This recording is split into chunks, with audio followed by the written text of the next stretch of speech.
Hello po, Si- Sir Homer. oh. Ano po yung naiisip ninyo kapag pag narinig nyo na yung pangalan Nora Honor?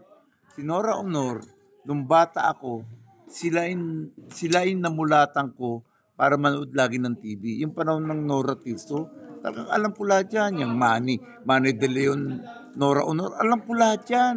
Yung iba nga, hindi na alam yung Manny. Hindi Diba? mo din alam yun. Hindi mo na rin alam. Opo. Diyos ko, naging kapatid niya yun, si Manny. Tapos, yung nasa showbiz na, wala pa ako sa showbiz noon. Tapos, yung nasa showbiz na ako, naging kaibigan ko si Nora. Yun. Naging kaibigan ko siya talaga. Kamusta po siya bilang isang kaibigan? Sobrang bait nga nun eh. Kulang na lang, ibigay ng lahat ng kayamanan niya eh. May ganun yun eh, may ugaling ganun.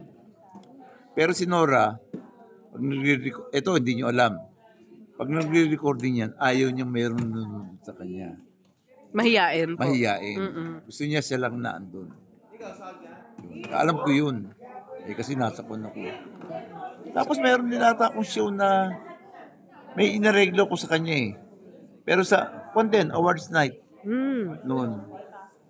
Yung kay Tita Tess din. Sa eto PMPC rin. PMPC Star Wars.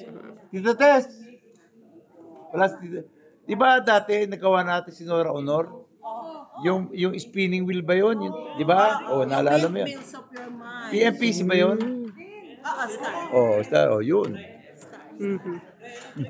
Bukod po sa Himala, ano po yung masasabi niyong magaling na work niya bilang isang actress? Hindi, alam. Hindi ako masyado, pero alam ko talaga magaling siya mga actress eh. Si Nora eh. Kasi bilang isang singer na lang, ano po yung mga gusto niyo na songs niya? bilang singer, meron siyang sariling boses na naging tatak talaga. Ibig sabihin, di ba, ganyan naman kasi panahon nung dati.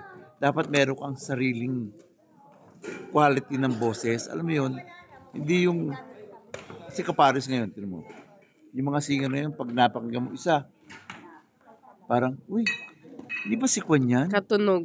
Parang pare-pareho na sila eh. Hindi katulad ng panahon, yung panahon nila Nora Honor. Si Nora Honor lang may boses na ganun. Si Basil lang ang may boses na ganun. Si Rico lang ang may boses na ganyan. Si Haji Alejandro lang may. Pero ngayon, pag pinakinggan mo, parang kaboses ni Kwan. Titingnan mo pa yung name eh. Kasi para malaman mo. So, yun ang kaibahan ng mga singer ngayon dati. May sariling boses. Yun. Thank you po, sir.